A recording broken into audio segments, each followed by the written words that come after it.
You should always set goals that stretch you, excite you, and maybe even scare you a little. People who set specific and challenging goals are 90% more likely to achieve high performance. Just like great skin, a thriving beauty business comes from consistent care and well-timed boosts.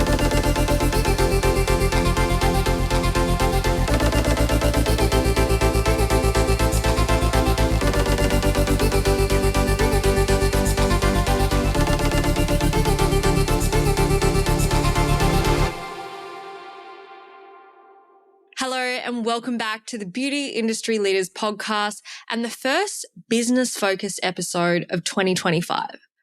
Today, we're diving into a topic that can transform your business in 2025, setting ambitious revenue goals and breaking them down into actionable, achievable steps. Let me share a personal success story. In December, one of my businesses generated $19,122.40 in revenue and $170,330.01 in revenue in another. Now, those aren't just numbers. It's the result of strategic planning and intentional goal setting. When you set big goals, they can feel overwhelming, like standing at the base of a mountain. But when you break them down into smaller, manageable steps, that mountain becomes a series of hills you can conquer one at a time. Did you know that people who set specific and challenging goals are 90% more likely to achieve high performance? In this episode, we'll explore how to set a substantial revenue goal for your beauty business, decompose it into monthly, weekly, and daily targets, implement strategies to navigate seasonal fluctuations. By the end, you'll have a clear roadmap to make your 2025 revenue goals not just a dream, but a reality. Before we dive in, let's talk about the foundation of any revenue goal, understanding your break-even costs. If you don't know how much it costs to run your business, setting a revenue goal can be pointless because even if you hit it, you might not make a profit. And let's be honest, what's the point of hitting a goal if there's no profit at the end? Here's an example from Wild West Bowling. Our break-even cost is approximately $50,000 a month, which covers operational expenses, wages, loan repayments, taxes, and more. That means just to keep the doors open, we need to turn over $600,000 annually.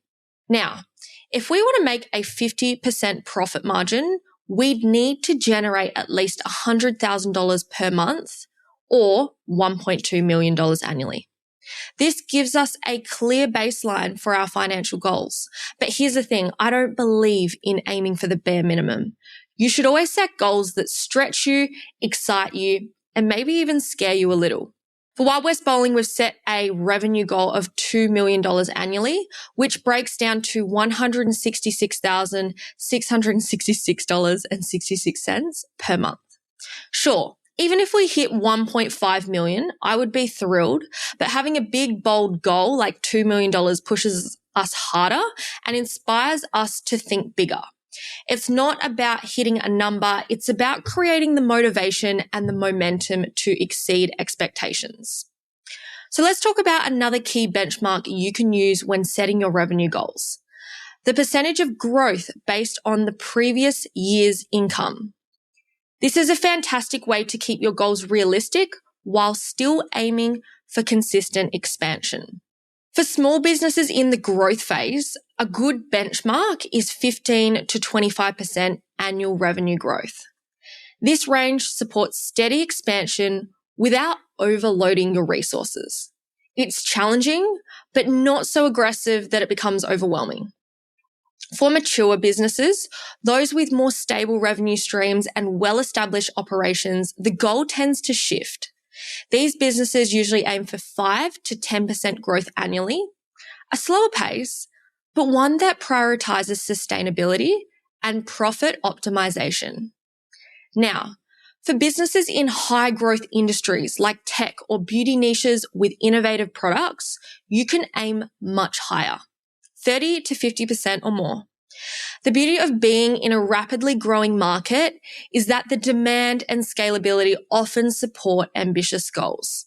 Now let's break this down even further based on your business stage. So for startups or new businesses, if you're just starting out or your revenue base is smaller, which means you have more room to grow, it's reasonable and often necessary to target 30 to 50% growth annually. This aggressive growth helps you establish a strong foothold in your market.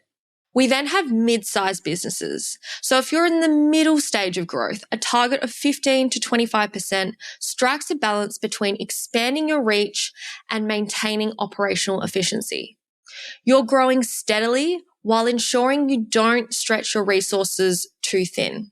Next, we have established businesses. So for established businesses that are optimizing profits and stability, you're typically looking at 5 to 15% annual growth. And these businesses often focus on refining operations, improving margins, and leveraging their loyal client base. The key takeaway here is that your growth targets should reflect your business's unique stage and market conditions.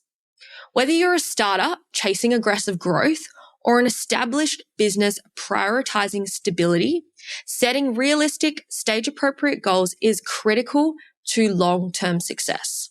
So I'm going to get crazy in this episode. Let's say that, maybe you're looking to make $500,000 this year. What would that look like? It sounds like a big, scary number, but here's how it actually breaks down. So if we wanted to create a monthly goal, what we do is we take that $500,000 and we divide it by 12 months. That equals $41,667 a month. Now, if we take that even further, assuming that there's 4 weeks in a month, that $41,667 divided by 4 weeks equals $10,417 a week.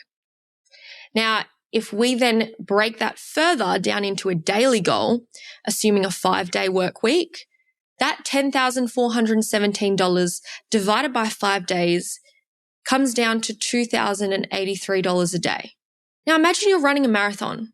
You wouldn't focus on the entire 42 kilometers the whole time. You'd focus on getting to the next kilometer marker, then the next.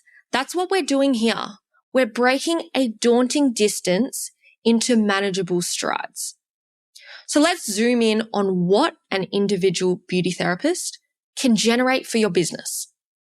Obviously, this is going to vary depending on the services you offer, depending on where your business sits in the market, and depending on your pricing strategy. However, if we were just to assume on average, if a therapist was working 35 hours per week at $80 an hour, they'll be bringing in $2,800 per week. So over 48 working weeks, this is factoring in holidays, full-time workers, they get 4 weeks off. That's $134,400 per year per therapist. Now, according to the Australian Bureau of Statistics 2023, the average revenue for a small beauty business ranges between $80,000 to $250,000 annually, depending on team size and service offerings. So if you have a team of 4 therapists working similar hours, your potential revenue is over $500,000. Think of each therapist as a branch of your money tree. The more you nurture them, with training, support, and incentives, the more fruit they'll bear in terms of revenue. Now let's talk about how to make each therapist's contribution even greater. So firstly, we have upselling. Think of this as the whipped cream on your latte. Your client already loves the coffee, but adding that extra indulgence makes it irresistible. Train your therapist to offer add-ons, like pairing a $150 to $250 facial with a $35 brow wax. If they do this for 10 clients a week, that's an extra $350 a week or over $16,800 a year per therapist. You can also look at high-ticket services. High-ticket services are like upgrading from economy to business class. The experience, revenue, and profit is premium. Adding treatments like cosmetic tattoo, advanced facials, or Lash extensions priced at $200 to $300 per session means you need fewer clients to hit your targets. Now, with high ticket services, I do have to preface that you need to be upskilling. You need to be improving your client experience. You need to be the best at what you do. When you are offering a high ticket service, you need to make sure that the premium pricing is also reflected in the service that you're delivering, as well as the client experience. If you're able to do this, this is where you see cosmetic tattoo artists being able to charge $1,200 for a brow tattoo. Now, try to make one client pay $1,200 versus having 12 clients paying $100. You might find that the one client who's paying $1,200 is going to take less time, pay you more money, and value your services more than the 12 clients that are paying $100 each. And so having high ticket services in your business is also going to be a massive benefit to you growing revenue. This is why when I look at different types of beauty businesses, nails, a lot of lash techs, especially if they're not in the high end, some brow services, they really struggle to reach higher revenue potential because they aren't high ticket services.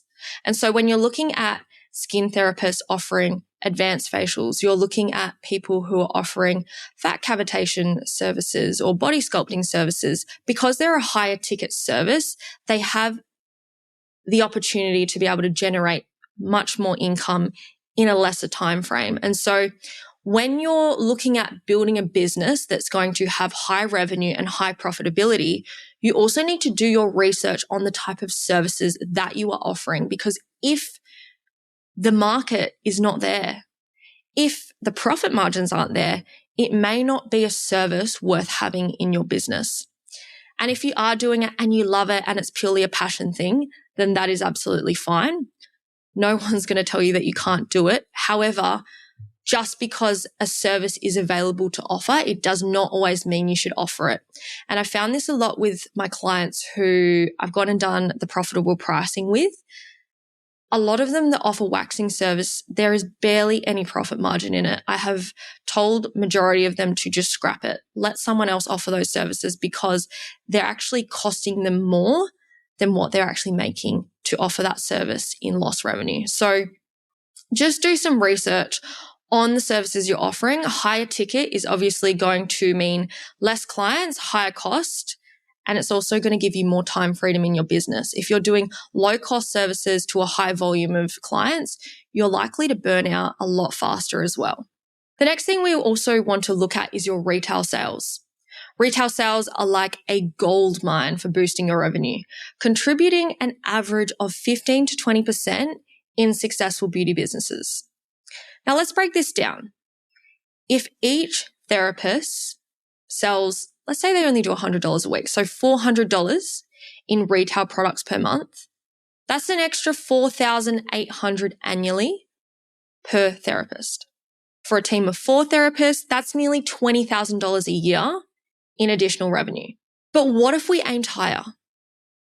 If your therapists target 20% of their weekly service revenue, so $2,800 per week, let's say that equates to $560 in product sales weekly, over a year, that's $26,880 per therapist and $107,520 annually for a team of 4. That's a game-changing number, especially when you consider how these retail sales complement your services. Like I was saying before, of course, this depends on the type of services you offer and the aftercare products you stock. For example, therapists offering lash or nail services may find it more challenging to reach higher retail sales compared to skin-focused services. Skin treatments naturally lend themselves to retail opportunities, as aftercare products like serums, moisturizers, and SPF are essential to maintain results. So the key takeaway here is to train your team to recommend tailored aftercare products during appointments, particularly for skin-focused services. Create packages that bundle treatments with retail products to boost your average transaction value effortlessly. So the beauty industry is seasonal, much like a perfectly executed skincare routine. There are times when you're in treatment mode, focused on high impact actions like during holidays and wedding seasons. Then there are maintenance phases like January or mid-year where the focus shifts to consistency, recovery, and preparing for the next big moment. Just like great skin isn't achieved overnight, but through consistent care and strategy, your business thrives when you balance these two phases effectively.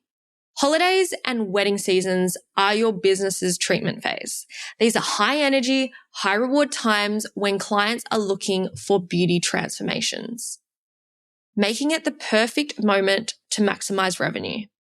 To get the best results, you need to start preparing well in advance. Now, this is ideally 3 to 6 months beforehand. So now I'm going to walk through how to thrive during the peak periods. So you can create things like beauty bundles. Just like a professional skin treatment package, bundle services like facials, lash lifts, and waxing into irresistible offers such as a holiday glow up or wedding ready. You can push gift cards. Gift cards are like the serum boosters of your business, easily adaptable for every client. Nearly 50% of holiday shoppers purchase gift cards, so start marketing them in October. You can also target bridal marketing. So focus on pre-wedding treatments with bridal packages and collaborate with wedding vendors. Begin planning at least 6 months before the season hits. So if we were to have a preparation timeline for these busier periods, 6 months prior, I would be identifying target audiences and outlining your campaigns. 3 months prior, I would begin teaser campaigns and prepare your team for the influx. And 1 month prior, I would intensify your marketing, stock up on products, and finalize schedules. January and mid-year are like the recovery phase of a skincare routine, a time to rebalance and prepare for the next big push. While the pace may slow down a little bit, it's your chance to build consistency and nurture your business. Here's how you can optimize slow periods. So firstly, if you know there's a slower period coming up, you can run targeted promotions. So launch campaigns like New Year, New You in January, tying into wellness resolutions and self-care goals. You could encourage pre-bookings. So offer incentives for clients to book their next treatments during the quieter months. This is like pre-booking your next facial before leaving the salon. So it's future-proofing your calendar. You can also use this time to upskill your team or yourself. So use the downtime to train your staff on upselling techniques, client care, and product knowledge, as well as performing the services to the best of their ability. This ensures they're ready to shine when things pick up again. So the preparation timeline here would be 2 months prior, I would strategize your slow season promotions. And then 1 month prior, I would finalize campaigns, create the content, and ensure your team is ready to deliver. So just to recap on what I covered there, think of the peak periods as your treatment phases, where the focus is on delivering high impact results and maximizing revenue. Prepare 3 to 6 months ahead with bundles, gift cards, and tailored campaigns. Use slower months as your maintenance phase to regroup, train, and maintain steady cash flow with targeted promotions and pre-bookings. Just like great skin, a thriving beauty business comes from consistent care and well-timed boosts. So balance your treatment and maintenance phases and you'll build a business that looks and feels amazing all year round. If you're running a smaller team or you're even solo, you can still hit $500,000 by layering revenue streams. So right now we are seeing a really popular shift towards the membership style model. So memberships are like gym subscriptions. They guarantee recurring income for your business.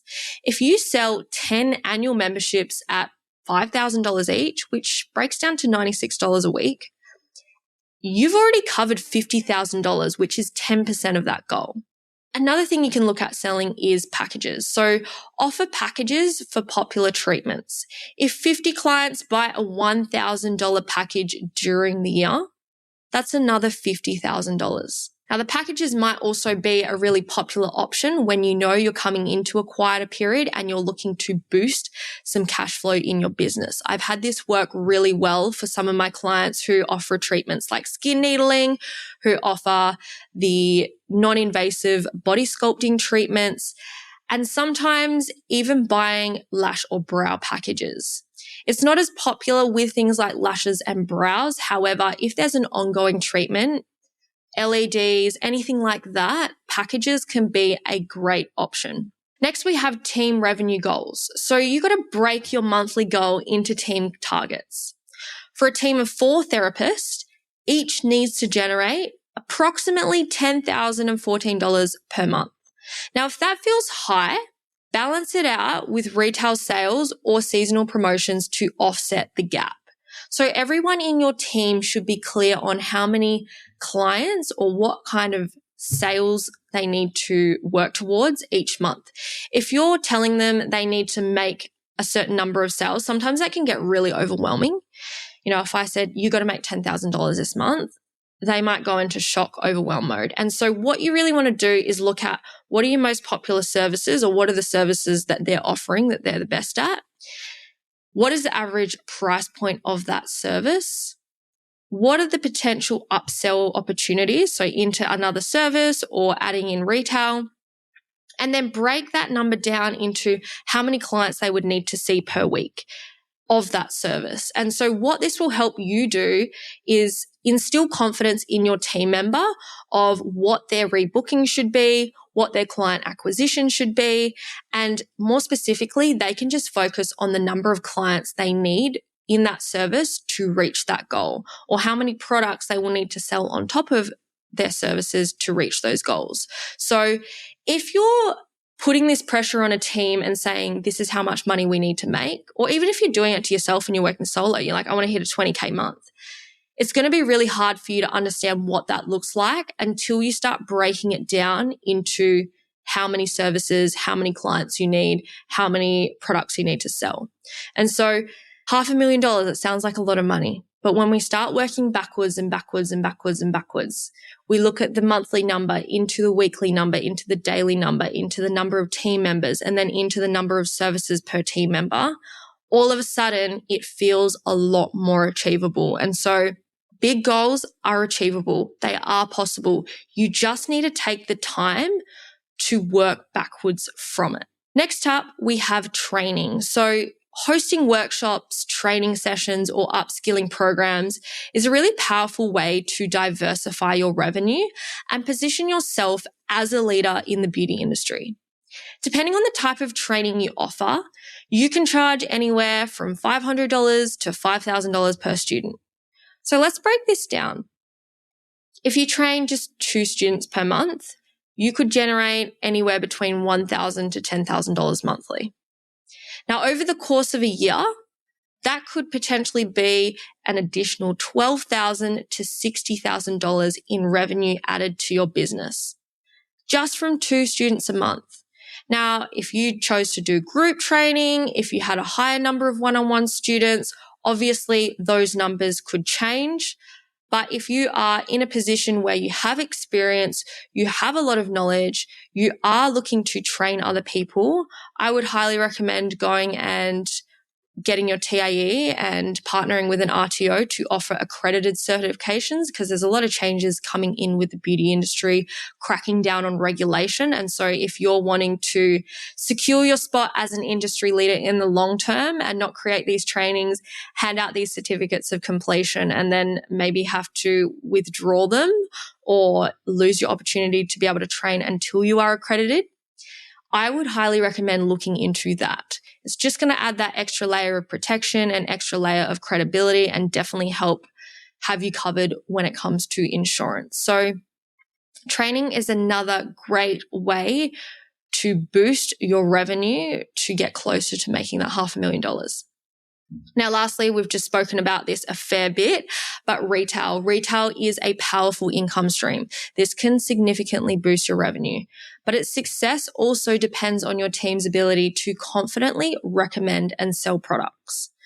So providing regular sales training and product knowledge sessions ensures your team integrates retail seamlessly into the client experience, enhancing results and trust. So with the right focus, retail can become a thriving contributor to your bottom line. Now, in the past, I've worked with teams and it's really interesting because the business owner will be amazing at selling retail. However, when it comes to the team members, sometimes they don't really feel confident selling the products. One of two things may be happening here. Number one, they may have never actually used the product and they don't believe in it. So they don't feel like they can genuinely speak about recommending how good it is. The second reason is they might have their own money mindset issues. And so if they in their head think, oh, this client's not going to be able to afford it, I can't afford it, so they probably won't buy it, I won't recommend it, that's going to block them from being able to recommend that product to other people. And so when it comes to your retail sales, it's so important that you understand how to sell yourself. So you might go and invest into some sales training. You might ask the sales rep of the products you stock to come in and do some trainings, or you might go and do some research and make sure that you're understanding how the product works. You're getting your team members to all trial and test it so they also have their own experience using it, because when they go to recommend it or sell it, they're not actually selling. They are serving the customer. So they're speaking from experience. They're speaking from the results that they've also seen, and they can genuinely feel like they are helping the customer rather than just selling them something for the sake of a sale. Now, with your retail, I am always someone who is client focused first. So if the client doesn't need the product, don't sell it to them. If it's genuinely going to benefit them, if it's going to bring them better results, or it's going to enhance the longevity, then I would definitely be recommending that product. If you're not, it's actually a disservice to them. If someone's going and getting their hair bleached blonde and you don't recommend the toner, you don't recommend any aftercare treatment, and their hair goes all brittle and snaps off, then that's on you. You could have given that opportunity, and they are the one that at the end of the day gets to make the decision whether they want to buy it or not. However, if you have a lash client and you're not offering them the aftercare for cleaning their lashes and they come back with dirty lashes or lash mites, that is also on you. So you kind of got to take radical responsibility as the therapist, as the business owner, to ensure that you are educating your clients so they can make the informed decision whether they are going to follow the aftercare or not. Think about a doctor. You do not just go to the doctor, go figure out what's wrong with you, and then they prescribe you antibiotics and you go, I'm not going to get it. Like, they are prescribing you a treatment plan because they know it's going to solve your problem and you get you the results that you're wanting. So I need you to start adopting that mindset of, I'm not pushing sales on the client. I am actually serving them by selling them retail products that are going to help enhance their results. Now, here's the reality. What gets measured gets managed. So based on the Harvard Business Review in 2022, businesses that track performance regularly see 25 to 30% higher growth rates. So if you're not currently doing this, I would use a simple dashboard to monitor your daily and weekly revenue, the number of clients and the average spend, and then the retail sales per therapist. Think of tracking as the GPS for your business. If you're off course, it recalibrates your route so you reach your destination.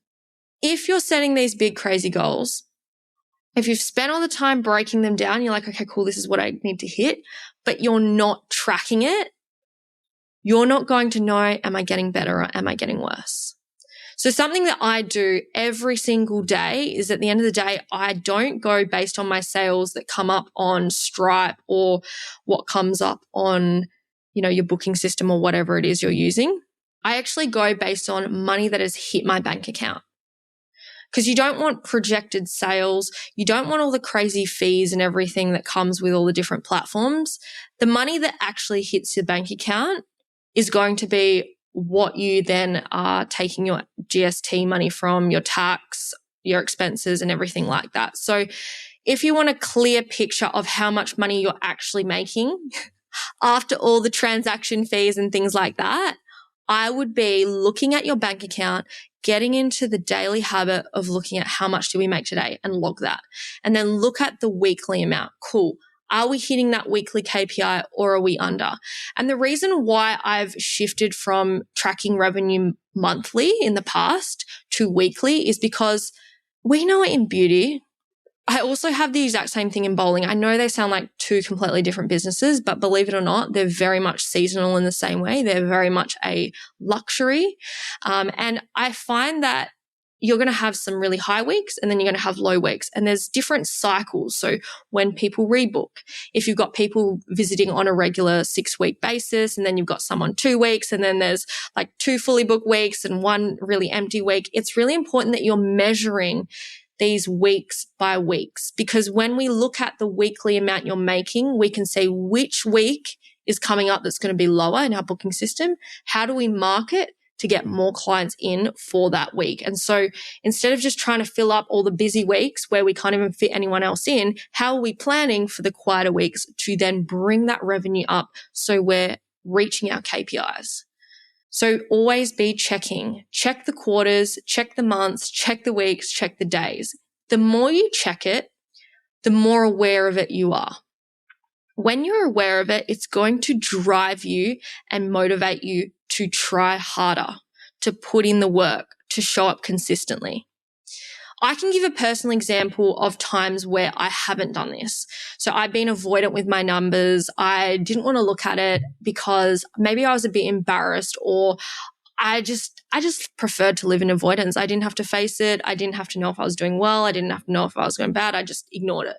And the problem with that is sometimes a nasty bill comes up, or sometimes you're like, shit, I've only got, 2 weeks left of revenue until all my money runs out. And so you've got to be on the ball and planning ahead, because if you're always tracking and planning ahead, you have the time on your side to fix any problems that come up before they come up. So that allows you to treat your business proactively rather than being stuck in that state of scarcity and being in that reactive state. When it came to bowling opening, and I have been doing this on the podcast, I've been updating you how much we were making throughout the month. So originally the goal was 75K. Then we hit 100K. Then we hit 150. Then we hit 160 when I did my last episode. And in those last 2 trading days, we made another $10,000. So we ended up with $170,000. Because I had been tracking that, because we'd been pushing, because we'd been making sure that we were measuring everything, how often clients are coming in, how often people are spending money on bowling and also on food, we were able to have better projections with our revenue. We were able to upsell more clients into buying food, buying extra time, going on the arcade games. We were also able to start looking at how many team members we needed to support the business when it's at its peak versus when it's in our quieter periods. Now, if you want some extra brownie points, something you can also do is start noting what was going on that day when clients are coming in. So if you have walk-ins, what days are most popular for walk-ins? If you don't have walk-ins, what's the weather of the day like? Does sunny times bring in more clients? Does colder times turn clients away? When you're getting cancellations and things like that, what type of day or what type of things are going on at that time? I know it sounds really finicky and it sounds like it's maybe a little bit over the top, but the 1% details matter. When you start tracking these things, when you start learning more about your business, you are making decisions out of a position of power. The more things you understand, the easier it is to make decisions. When you don't have that data and you're just basing all your business decisions off emotions or how you feel, you can get things wrong. Because here's the thing, how you feel about something and what the data actually says isn't always true. When I wasn't tracking my revenue at one stage, I thought that my business was in a really, really bad place. And then I went and reconciled all my transactions. I looked at it and I had done a 20K month.